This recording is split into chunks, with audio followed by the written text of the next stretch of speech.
कल cipher case की समाअत Adiala jail में होगी।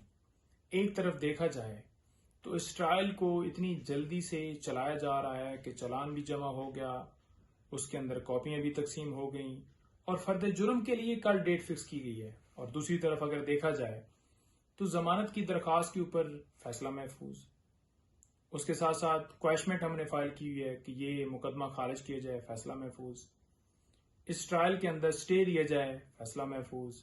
यानी कि फैसले महफूज हैं। पहले नीचे जो है जमानत जो है वो डिसाइड नहीं होती क्योंकि जज साहब अवेलेबल नहीं है जी, फिर प्रोसिक्यूशन बहाने, और जब नीचे जमानत खारिज होती है तो हम ऊपर आते हैं हाई कोर्ट में, फिर ऊपर यही। तो ये जो सिलसिला है इंसाफ का दोहरा निजाम, एक मुल्क के अंदर दो कानून, ये क्यों है? हम ये कहते हैं कि ट्रायल बेशक हो, लेकिन जो प्रोसेस बाकी ट्रायल के अंदर हो रहा है या बाकी जैसे मुकदमात रूटीन में चल रहे हैं दूसरे लोगों के, ऐसे चलाया जाए। तोशाखाना केस की तरह दिनों में फिर घंटों में ये कार्रवाई ना की जाए, जो प्रोसेस है वो फॉलो की जाए। पहली बात तो ये कि ऑफिशियल सीक्रेट एक्ट के तहत ये मुकदमा दर्ज ही नहीं हो सकता था। दूसरी बात यह है कि ऑफिशियल सीक्रेट एक्ट की जो तरमीम की गई उसके मुताबिक ये मुकदमा चलाया जा रहा है, जो कि सदर ने साइन ही नहीं किया। जब सदर ने साइन ही नहीं किया तो हमने उसको चैलेंज किया है, तो वो अभी मामला पेंडिंग है, लेकिन यहां पर कार्रवाई उसके मुताबिक चलाई जा रही है। तो ये तमाम चीजें पहले डिसाइड होनी चाहिए, लेकिन ऐसा नहीं है। दूसरे नंबर पर कल इस्लामाबाद हाई कोर्ट में Toshakhana case, Al-Qadir trust case, उसकी समाअत है। ये दो बेल्स इमरान खान साहब की इस बुनियाद के ऊपर नीचे खारिज हुई थी कि खान साहब पेश नहीं हुए अदालत में। वो तोशाखाना केस के अंदर उस वक्त जो है वो जेल में थे, और वो पेश जानबूझकर, तो ऐसा नहीं था कि वो जानबूझकर नहीं हुए, बल्कि अदालत ने हुक्म देना था कि उन्हें पेश किया जाए। हुकूमत ने सिक्योरिटी के इंतजाम करने थे और उन्हें पेश किया जाता, लेकिन ऐसा प्रोसेस नहीं किया गया और अदम हाजिरी, अदम पैरवी की बुनियाद पर एक बहाना बनाकर खारिज कर दी गई बेल्स ये दो।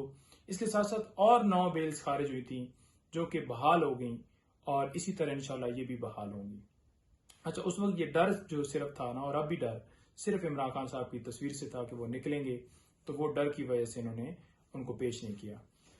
अच्छा, इसके साथ साथ कल नीचे ट्रायल कोर्ट में इद्दत के दौरान निकाह वाला केस है जो इमरान खान साहब और बीबी साहिबा के खिलाफ। ये सिर्फ और सिर्फ इल्जाम तराशी, सिर्फ और सिर्फ एक बहतान लगाना, एक सिर्फ वो जो हरेसमेंट या एक डिस्टर्ब या एक फैमिली के ऊपर कीचड़ उछालने वाली बात होती है ना, वो सिर्फ की जा रही है। कभी उनके ऊपर रसीदों वाला मामला, वो FIR दर्ज की जाती है। इसी तरह उनकी बहनों के ऊपर कभी कहीं FIR दर्ज है, कभी कहीं दर्ज है, लेकिन वो किसी तरह से घबराए हुए नहीं है। वो अपना जो भी बेशक गैर कानूनी FIRs हैं या केसेस हैं, लेकिन वो अटेंड कर रहे हैं, वो भागे नहीं है, मुल्क से बाहर नहीं गए, वो लंदन की तरफ नहीं रवाना हुए। तो वो भी है। इसके अंदर मुफ्ती साहब हैं, उन्होंने ये दरखास्त दी है, और मुफ्ती साहब को सपोर्ट कौन कर रहा है? पीछे से बाकायदा तौर पर इनके लोग, वो वकील है इसके अंदर जो इमरान खान साहब के हर केस में होता है, वो वकील है इस केस के अंदर जो कि जो है वो बाकायदा तौर पर जो PMLN का लॉयर है। तो उससे आप वाजिया आपके सामने बात आ जाएगी कि ये मुकदमा बनाने वाले कौन है और इसके पीछे कौन है और किस तरह से ये पॉलिटिकली ये सारा किया जा रहा है। ये केसेस हैं, केसेस तो हैं कोई नहीं, जितने केसेस हैं ना इमरान खान साहब के ऊपर, किसी एक में इमरान खान साहब के ऊपर लीगल इल्जाम नहीं है, सारे गैर कानूनी केसेस हैं।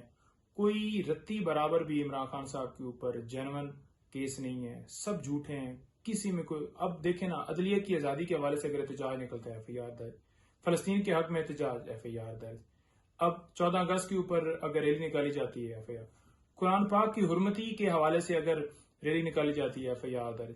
तो ये केसेस हैं। बाकी ये तोशाखाना, ये अलकादर, देखें तोशाखाना के अंदर 3 क्रिमिनल प्रोसीडिंग चलाई जा रही है। हालांकि किसी कानून में हमेशा अगर एक जुर्म होता है तो उसकी एक कार्रवाई चलाई जाती है, लेकिन यहाँ पर 3 है। तो एक एक चीज से आप अंदाजा लगाएंगे कि ये किस तरह केसेस बनाए गए हैं। 70 साल की तारीख में, या जो उन्होंने मूवमेंट स्टार्ट की, जितने साल उन्होंने, एक गमला तोड़ने के हवाले से आज तक उनका कोई वीडियो पैगाम दिखा दें कि उन्होंने कहा हो कि ये तोड़ फोड़ करो, कभी एक गमला नहीं टूटा। हमेशा पुरअमन एहतजाज, कॉल दी उन्होंने, लेकिन पुरअमन एहतजाज के ऊपर उनके ऊपर FIR दर्ज की गई हैं। तो खैर, बहुत शुक्रिया, कल मजीद अपडेट दूंगा। Thank you.